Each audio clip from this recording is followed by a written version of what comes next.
Pinalagan ng Philippine Coast Guard ang pahayag ng China na pinalusot nila ang fleet ng Pilipinas kaya't nagtagumpay ang resupply mission sa BRP Sierra Madre. Bukod sa hinarangan, umasta rin ang China na bobombahan ulit ng tubig ang ating puwersa. Nasa frontline na balitang yan si Maricel Halili. Mission complete nga para sa Philippine Coast Guard ang ginawa nilang supply run ng BRP Sierra Madre sa Ayungin Shoal kahapon. Pero gaya ng mga naunang misyon, hindi pa rin ito naging madali. Sa mga video na inilabas ng PCG, kita ang paglayag ng dalawang barko ng Coast Guard na nakabantay sa dalawang supply boat. Pero nang malapit nang makapasok sa Ayungin, dito na sila sinubukang harangin ng puwersa ng China. Nagsagawa ng dangerous maneuver ang 4 na Chinese Coast Guard vessel at mga nakabuntot ditong militia ships. Kung makikita mo sa video na pinapakita natin ngayon sa screen, no, ang China Coast Guard ay hinaharangan ang Philippine Coast Guard vessel na makadiretso patungo sa Ayungin Shoal. At ito yung dalawang pilada ng barko. And then sa malayo-layo pa, kung makalagpas tayo dito, haharangan ulit tayo ng pangatlo pa. Our game plan really is to outmaneuver itong China Coast Guard vessel sa kanilang pagharang sa atin. Sir, nag-activate na ng water cannon Sa isa pang video ng ating mga tropa, makikitang nakahanda ang water cannon ng China Coast Guard habang mahina itong nagbubuga ng tubig. Ang pinagkaiba lang, hindi nito tuluyang inasinta ng tubig ang mga barko ng Pilipinas. Gayunman, malinaw daw ang intensyon ng China.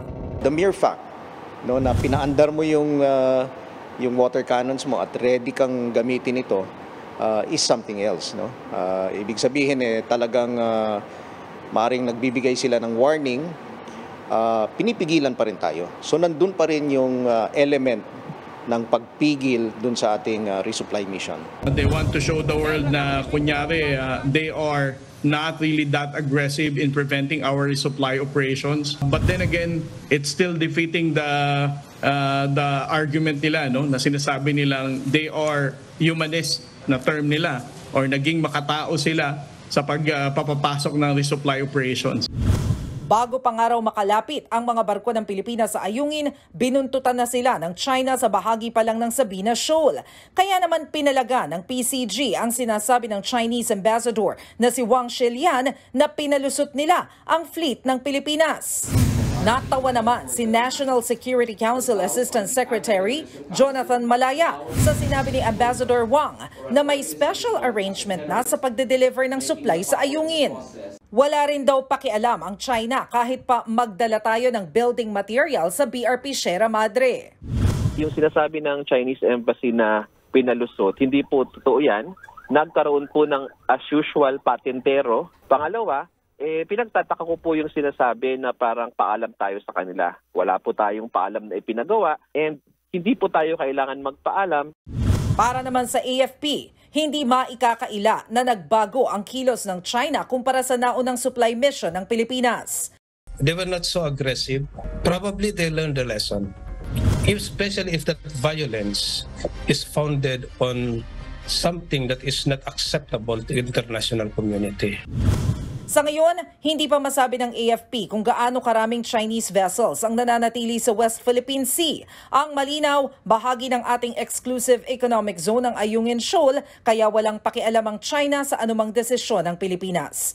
We don't need to explain what are the supplies that we need to bring on board BRP Sierra Madre. BRP Sierra Madre is an active commissioned Philippine Navy vessel and that is located in Ayungin Shoal na napapaloob sa ating exclusive economic zone. Nagbabalita mula sa Frontline, Maricel Halili, News 5. Mga kapatid, Lucy Cruz Valdez po, maging maalam at may pakialam sa mga napapanahong balita sa bansa. Tumutok at mag-subscribe sa News 5 social media pages.